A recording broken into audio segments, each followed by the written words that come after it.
Hello. This is the first video um, I think that I've ever did a script writing for. But also uh, the first video where I did some pre some other uh, preliminary changes to fit the themes better. So I hope this looks cool. Um, Saturation 3 by Brockhampton is my favorite album of all time. And I am going to go through, I have all these notes listed out here as to why this is the way that it is. And I hope that this will kind of be a better way to understand why this change is happening and why it does feel so sudden. Okay. When I was in 7th grade, I received terrible news. The worst news I'd ever hear up until that point, and perhaps ever. I was informed that my uncle had taken his own life. And I, for the first and only time in my life, saw my dad bawl his eyes out while driving me to his house. My dad is a very by-the-book example of this tough guy person, with tattoos from head to toe, a goatee, and no hair, and respectfully, a resting bitch face. He also was one not to show emotion much, or at least not one to cry much at all. So to hear this terrible news from the one person that would react in a way I'd never seen before, it all put me in a total shell shock. I was frozen, crying. And while me and my uncle weren't that close, the trauma between family members spoke volumes to everyone. Later that day, while at my dad's house, I decided to listen to music. This isn't an uncommon occurrence for me, not at all. But what was an uncommon occurrence was how I was listening to music at that moment. I was listening to the entirety of Damn by Kendrick Lamar, locked in my room, an album that I'd been listening to a lot at that time. And after the final song, Duckworth, ended, I'd usually just pick another album to listen to, or just straight up restart it and start from scratch. However, on Apple Music, there's a feature where if you're listening to an album and it finishes, it will just shuffle through random songs that match a similar vibe to that album. Um, where was I? I hardly ever use this feature. But I decided that since I had nothing else to do, why not? The first song that Apple Music gave me was Father Stretch My Hands Part 1 by Kanye West. A classic banger that lifted my spirits after the terrible day I had been having. The second song, however, had been a song from an artist I had never heard of before, Brockhampton. The song was called Bleach, and by the time the song finished, I was nearly brought to tears. The vocals were amazing. The writing was tied to my uncle's situation, albeit loosely. And the song ended with this huge, explosive climax that left me bewildered on a first listen. After that experience, I spent the rest of the night playing that song on repeat until I physically grew sick of it. That song served as a massive coping mechanism against what I had been going through at that time, and stayed with me for a while past that, until around a couple months ago, when I came to the realization that I needed to listen to the rest of the album. I looked into all of Brockhampton, including all of its most prominent members, their interviews, controversies, which I won't get into here, but they do exist, so that's a caveat. There are controversies regarding this band and some of its members. I'm not going to get into that here because it's not relevant to this review, but they do exist. And most importantly, their albums. I found out that Bleach was a song off of the Saturation trilogy, 3 albums the band released all in 2017. I decided that I'd listen to all 3 that day, ending with Saturation 3, the album Bleach was featured on.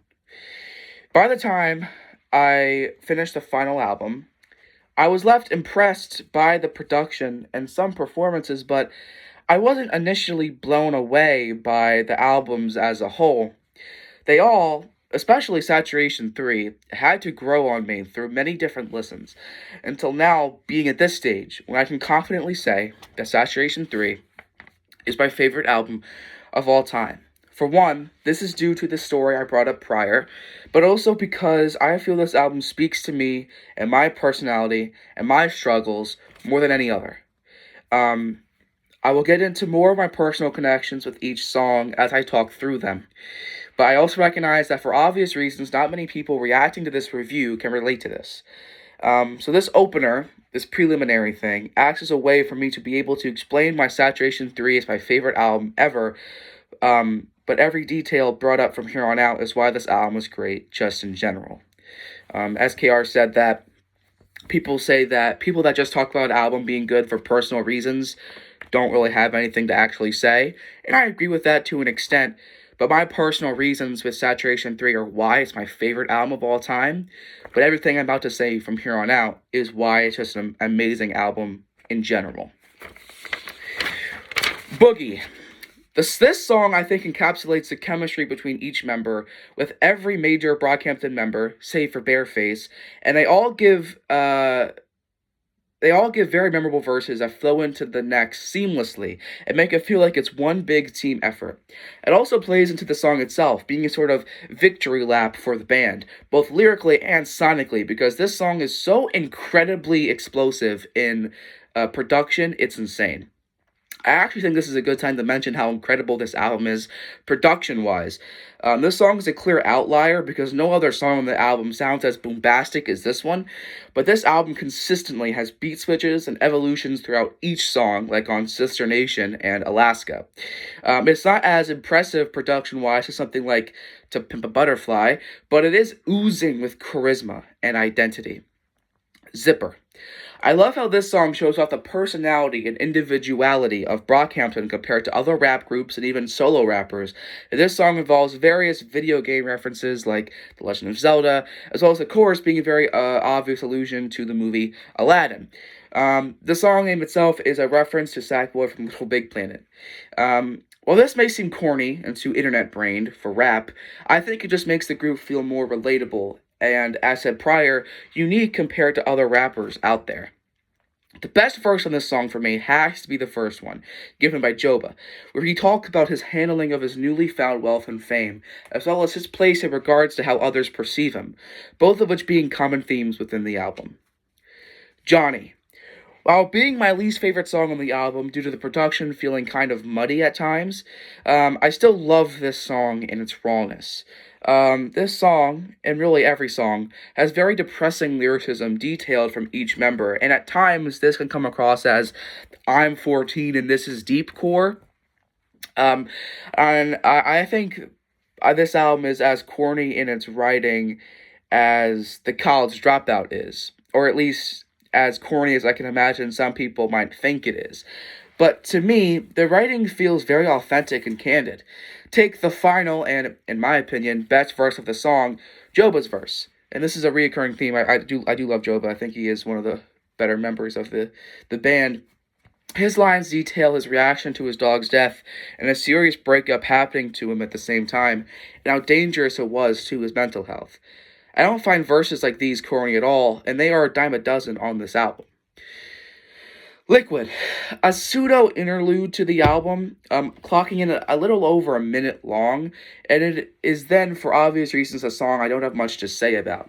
I know I said Johnny was my least favorite song on the album, but if we're including this, then Liquid definitely deserves that spot over it. Not that it's bad, it's just really short and lacking. But even in a short length, this song still has so much personality and singularity compared to the other songs. Most members give one or two lines, and the song ends with great vocal delivery from Kevin Abstract, too. After this, we have our first of three interludes in the album, which all feature a foreign language spoken word passage. And while they all do have meaning, I've never cared that much for the interludes, so I don't mention them in great detail here, but I do want to bring them up because they are technically a part of the album. And they do have meaning, like they translate to stuff that is in juncture with the rest of the album lyrically, but I don't really care that much about them. Stupid. Another great example of the incredible production this album has, this song, even in its short runtime, goes through so many changes in its instrumentation, with various percussive and melody shifts throughout. This song also shows a very vulnerable verse from frontman Kevin Abstract, detailing his life as a gay black man. This song's original title would have actually been The F Slur.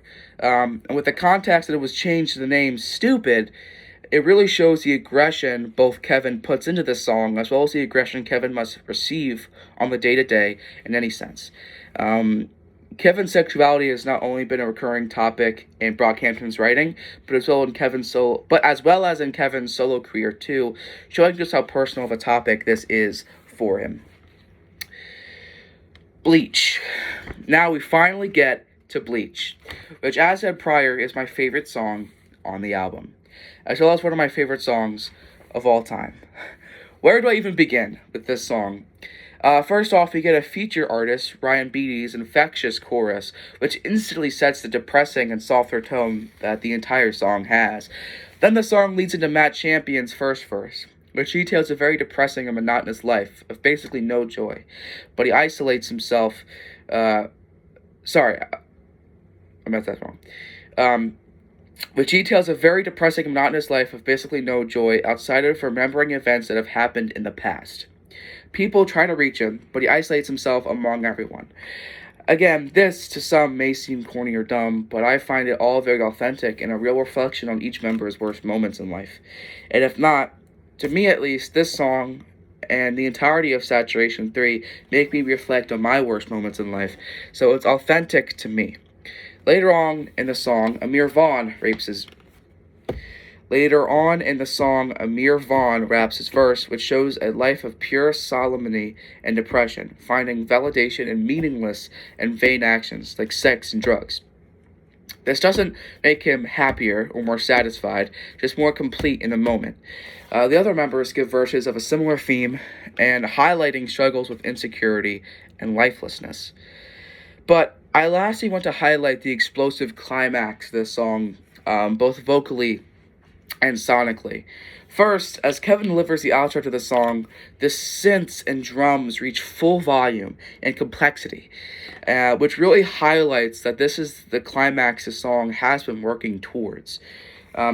Afterwards, Bareface provides some vocals to close out this beautiful and career-defining song.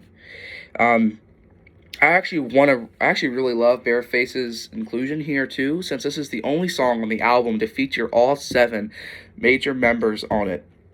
Kevin Abstract, Amir Vaughn, Matt Champion, Merlin Wood, Don McLennan, Joba, and Bareface, signifying just how important this song is to the entirety of the album and even the band as a whole. Alaska. This is probably the most underrated song on the album, and one of the best produced on the album for sure. The outro to this song with Matt Champion's verse features a complete warping of the beat that is almost impossible to describe, but that beat evolution is one of the best moments on the entire album for me. This song, lyrically, is about each member's reaction to their newly found success through Brockhampton, with everyone giving very braggadocious and pompous verses. This provides a direct contrast between this song and the last, and how this album tonally can feel like whiplash at times. However, even through each turn this album goes through, it still all feels genuine and like it truly belongs on the album. Hottie. This song is one of the most memorable choruses on the entire album, in my opinion, with the rest of the song also having very melodical voices from the rest of the members. This is a good time to mention how great vocally everyone is, past just rapping. Kevin Abstract is the member that most commonly sings for the album, mostly on choruses and bridges. But throughout the album, and really all of Brockhampton's discography, we get wonderful melodic passages from Matt, Amir, and full-on R&B cuts at the end of every Saturation album, courtesy of Bareface.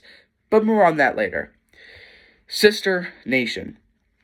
This song is perhaps the most explosive and climactic song on the entire album, and as the name suggests, features basically 2 different songs into one full experience, a la Tyler the Creator, with Gone Gone Thank You, stuff like that. Before I get into the lyrics, I need to talk about the production here, because wow, is it electrifying. This song, as said prior, features a distinct beat switch halfway through, the first of which being very free flowing and aggressive, with heavy percussion sounds throughout, albeit with a melodic refrain too. The second section is then this entire tone switch, featuring this psychedelic and euphoric instrumentation that makes me feel like I am levitating. This song's chorus also feels super exhilarating and visceral to listen to. It is easily one of, if not the best, of Kevin Abstract's vocal performances on the entire album. Now to get to the lyrics. This song starts with an edgy verse from Joba, which is, I think, the biggest example of lyricism that could be seen as cringy or disingenuous. However, I don't see it this way. This verse shows off his struggles with mental health and dealing with depression and anxiety through means of prescriptions and counseling, which end up not being able to help with his inner voices and problems. I don't see this as corny or overtly edgy, as every member of Brockhampton has been very open with their mental health struggles, as well as their traumatic experiences, Joba included. And so this reads as being completely authentic to me. This song is also interesting because it features an interlude of a very similar vein to the cinema interludes mentioned before, both thematically and content-wise. Everyone else featured here gives their own memorable and personal verses, with Abstract detailing his upbringing and his dreams he had as a child with a strong work ethic, and McLennan talking about how his mistakes he's made throughout life have affected him and those around him currently, attempting to right the wrongs of the past. Amir then raps his verse, speaking on the racial distribution and separation between black students in a predominantly white school. Dom then continues this theme, talking about how everybody around him perceives him, either as a black man or a celebrity. This song then ends with great psychedelic vocal performances from Merlin Wood and Kevin Abstract. Rental. This song feels very intimate and soft, and vocally this song features Matt's best ever singing performance in both the pre-chorus and bridge. The chorus itself, given by Kevin, can seem a bit repetitive and annoying, but to me, I just find it insanely catchy, and it never truly overstays its welcome, in my opinion. The center verse of the song comes from Don McLennan, in which he talks about his struggles with relationships and making connections with people that he feels he can trust. It plays on the title of the song, Rental, like a rental car, a temporary connection that you can never truly get attached to. It's one of many verses that Dom gives on the album that I feel encapsulates what each song is about, showing how lyrically potent and important his contributions to the band are specifically. However, musically, the highlight of this song is easily, as said prior, Matt Champion, and his gorgeous vocal delivery. Stains. This is one of the shorter songs from the album, and also one of the catchiest. The production feels super calm and vibey, and the rest of the song has this very chilled out flow that is unique to the rest of the album. I also think the song features some of the best rapping flow and, I also think this song features some of the best rapping, flow, and cadence-wise of any song on the album, with each member who raps giving very memorable and rhythmic verses which all follow a similar theme. This theme is a classic rags to riches motif seen in many other songs, especially rap songs, and this is also lets a listener resonate with them and their lives before the fame. There also is a brief interlude that mocks the band within the song, saying that they only rap about the same stuff every time without any differences, referencing real criticisms they have gotten on their music in the past. Finally, the song ends with some amazing vocals from Joba to end off. Team.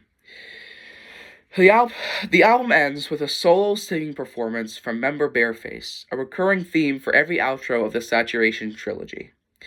This song in particular is different from the other outros, however, as it acts as a two-part song, with the first half being just Bareface's singing, and the second part being a wrap-up rapping session from the rest of the band to end off the album and trilogy as a whole.